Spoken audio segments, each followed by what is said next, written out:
Today is Black Women's Equal Pay Day. It signifies that a Black woman must work until August 3rd each year to catch up to what her white male counterpart earned the previous year. That's approximately an extra 8 months into the new year. In Hollywood, Taraji P. Henson, Octavia Spencer, and Kerry Washington have each spoken out about how they earn less than their on-screen male colleagues. The message across the board, folks, is clear. It's time to pay Black women what they're owed. And here to speak up about the disparities in pay gap, Virginia Harris, the national president of the National Coalition of Black Women. For decades, your organization has been advocating for Black women and girls to promote gender equity in health, education, and economic empowerment. Virginia, good morning. You're joining us live from Atlanta. Welcome to Start Your Day.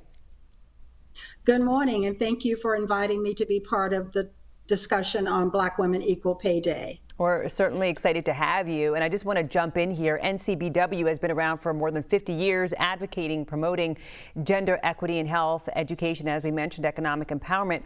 Why is the financial literacy component important to your organization? Just break it down for us.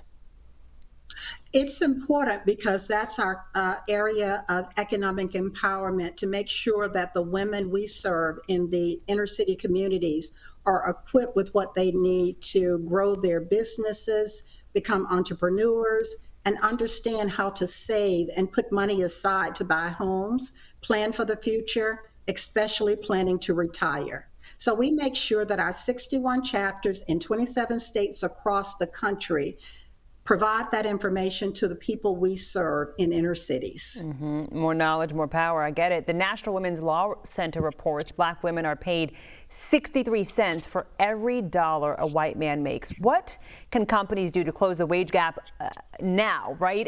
Not waiting till 2023, 2024, when this is probably going to even get bigger. What can they do right now? Well, I think that the first thing they can do is honor their commitment to include diversity and into their programs and their platform, to make sure that all employees are inclusive in the planning, in the payment.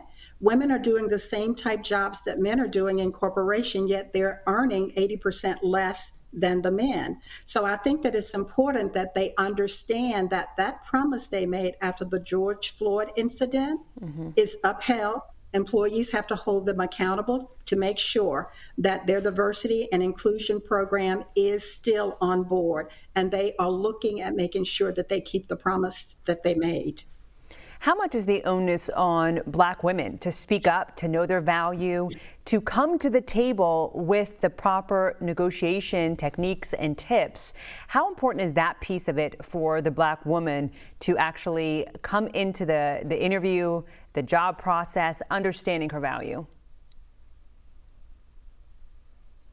But I understand that even though we go to the table with our plan, with what we think we should be talking about, and it is perceived as being angry Black women, when it is the same negotiation skills that men are using, both Black and white.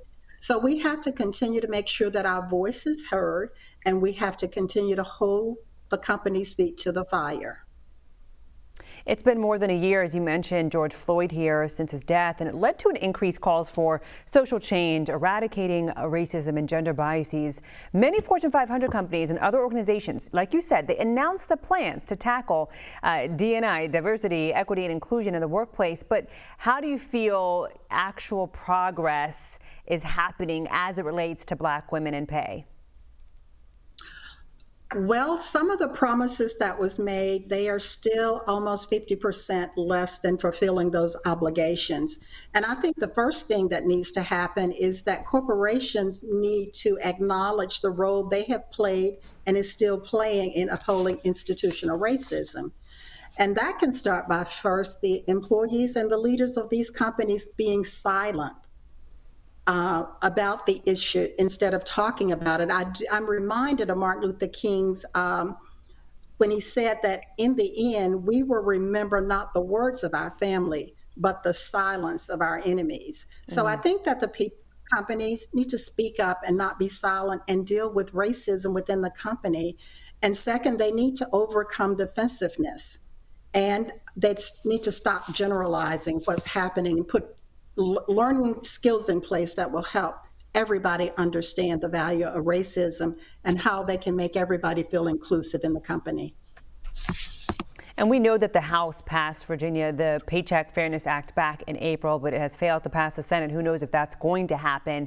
Talk about the importance of this legislation. Will it help move the needle, or will it be just another piece of legislation and it doesn't really get to the company level and get down to the employees and real change where it's needed? I do believe that if it is passed, it is going to be monitored by organizations across the country that will hold our elected officials accountable for what has been passed, and we will continue to do that on an ongoing basis. And I do believe it is going to pass.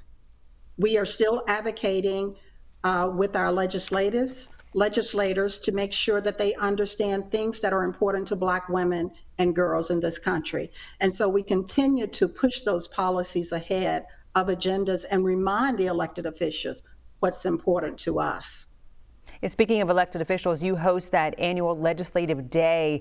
How important is that to the overall goal of what you're trying to accomplish here? And tell us a little bit about how folks can get information on that event. Well, we actually go to Washington, D.C., spend 2 days talking to our legislators, and throughout the 27 states, we get a chance to talk to most of them in D.C. So we talk about issues that are important, policies that impact the lives of Black women and girls. So we want them to hear our voices, and we've been very successful in talking to our legislators in D.C. You can always go to our website at www.ncbw.org to see the kind of work we're doing. To make sure that if you have any questions, if we could help you with anything, you can reach out to us. We are now working really hard with 13 other national organizations to make sure that voter suppression is heard and it is dealt with. And we want to make sure that we're getting people out to vote, that they have the right credentials to vote, and not let the legislation that a lot of states have put in place stop our people from voting. Well, we certainly That's appreciate crucial. you. Thank you, Virginia. We certainly appreciate you and all that you're doing on all fronts, from voting to equal pay for Black women. Virginia Harris, president of the National Coalition of Black Women, thank you so much for starting your day with us. You got to come back on. We'd love to have you.